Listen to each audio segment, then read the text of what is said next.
Okay, summing this up, you're a resident of North Carolina. Right. What would you like to say to your North Carolina legislators? Well, if I could, I still have one more experience I would like to relate. Sure, go for it. I was diagnosed as an epileptic when I was 12 years old. I've been on a wide regimen of medications for that as well. Just a few I can think off the top of my head: Depakine, Depakote, Tegretol, Dilantin, phenobarbital, Klonopin, etc., etc.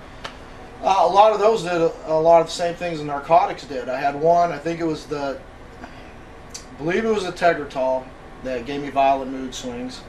Some of them, just all I wanted to do was sleep. I pretty much wasn't even conscious. Several of them I was allergic to. I broke in rash, sometimes hives. One, I broke out so bad I started bleeding on the surface of the skin. I was finally able to get it under control when I was about 16 with the use of Klonopin. Now, Klonopin, that's like a last-ditch resort. That was originally meant to calm psychiatric patients with violent tendencies, but they found it as I guess a side effect that it can control seizures too, so that helped me. Now the problem with Klonopin, one of the side effects is short-term memory loss. That, oh my God, to not have a short-term memory is one of the worst things you can deal with, but it was kind of an even trade-off to not experience seizures, because I was experiencing seizures on the frequency of sometimes, at least once an hour. So it was nothing for me to have 12, 15 in a day. And yeah, the Klonopin controlled that.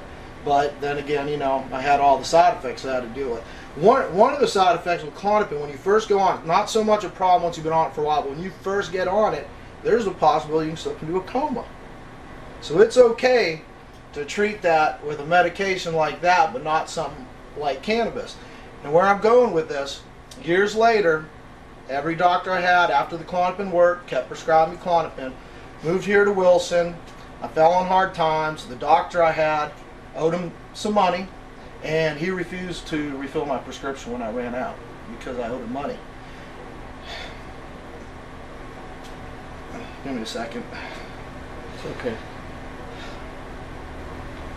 And I remember going to his office with patients there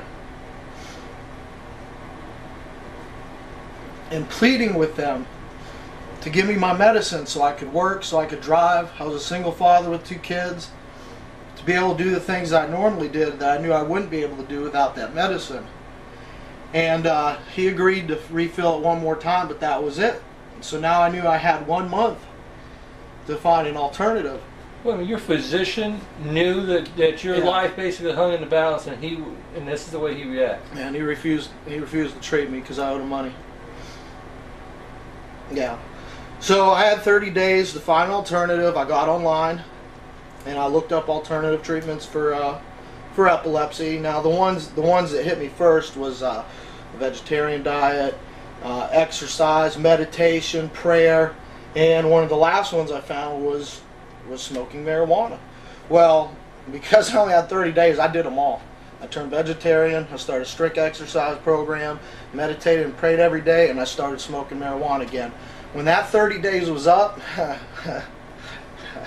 the medicine was gone, but I didn't have any more seizures.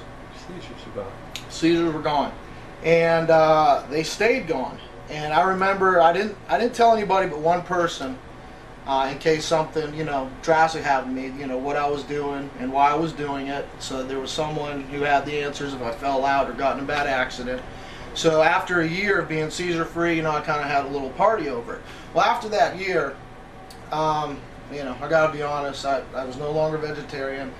I didn't meditate and pray every day, and I didn't exercise the way I should, but I continued using marijuana. And it's been 3 years now that I have not been on any prescribed medicine for seizures, and it's also been 3 years that I've been seizure free. An interesting fact is, about 6 months after I was off the medicine, my doctor was kind enough to order an EEG at the local hospital to see how the seizure activity in my brain was. Interestingly enough, my seizure activity in my brain has increased from when I was on the medicine, but they no longer surface. I no longer have any visible seizures. Fantastic. Fantastic. But you've got the flip side of that. You still, the only medication that you found to be able to treat your seizures is illegal in this state. It is. Interestingly enough, that was only a real danger to begin with, because in regards to the epilepsy, I got to be honest, I don't smoke marijuana for that anymore. I mean, I've pretty much been able to suppress that. But for the other, my back, yeah, I still do smoke it for that. Yes. And what would I like to tell my legislators? I'd like to tell them this. What I do for a job, I take care of special needs children. I'm paid by the state and federal government to take care of your kids. There are currently 4 individual agencies in this city alone who are competing with my services because of what I do with these children. I've raised 2 kids successfully on my own, and now I'm helping raise other people's children. I'm saying, instead of pump my body with all these foreign toxins to make me sick, lose my memory, lose my mind, just make it legal to roll up a marijuana cigarette every once in a while so that I can function and take care of your kids. Yeah. And do it well. And do it well, yeah. Sounds great, bud. Thank you. You're welcome.